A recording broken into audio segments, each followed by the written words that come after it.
Oh my goodness, it is so, look at you, you're just bright and bubbly and full of life. It's so nice to have you on here. Yes. Oh, we're just gonna gab like a couple of gals. Let's do it, girlfriend. Okay. Black History Month is in February, which is 28 days, and that's it!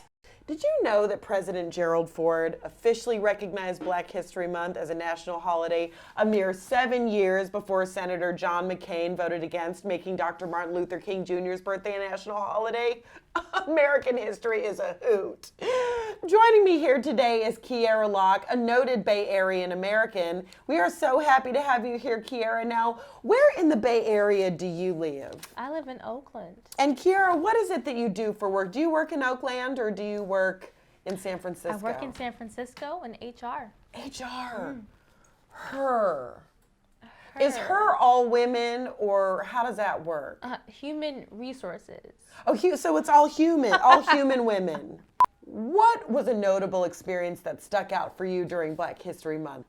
So we hosted a poetry night for Black History Month. Oh. And we had a very strange guest come up and do some poetry. Strange, meaning an all-black audience, and okay. This person was a white male in his 50s with his wife. They came into this event to do what exactly? To do poetry. Some Langston Hughes. Some self-written poetry. Self-written poetry. So this was an original piece. Original. About Black History Month. Apparently. He was doing poetry in front of this all-black audience and decided to use the N-word. With an R. So I will never not cherish black people in my life ever again. That would have been better. He said the N-word with an E-R. Never. I will never do a bad thing or besmirch. I-G. Oh my goodness. Yes. You get me. Surely somebody called the police. He was promptly arrested. No. The audience immediately booed him off the stage, and he and his wife, they quickly left. You know, that reminds me of a story that I tell in chapter 52 of my best-selling novel, Gordella and the Mountain, available at select Tracy Walgreens. When back in Warm Runs, Arkansas, a group of us gals were sitting around at my cousin's baby shower. And we were playing that game, you know, the one where you put the chocolate in the diaper and it's like, looks like a turd. And all of a sudden, my cousin Naaman ran in. He'd been drinking all day with the fellas.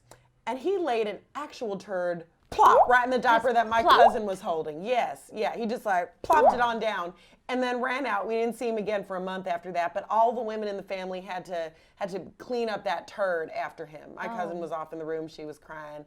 It was a whole mess. How dare he? And that's what that kind of reminds me of this fella you're talking about. I definitely see the connection. He just plopped, just the turd and the word. The N-word. The word. Yeah. With the hard R.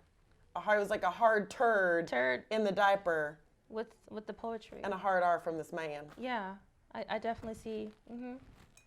We're aligned on that.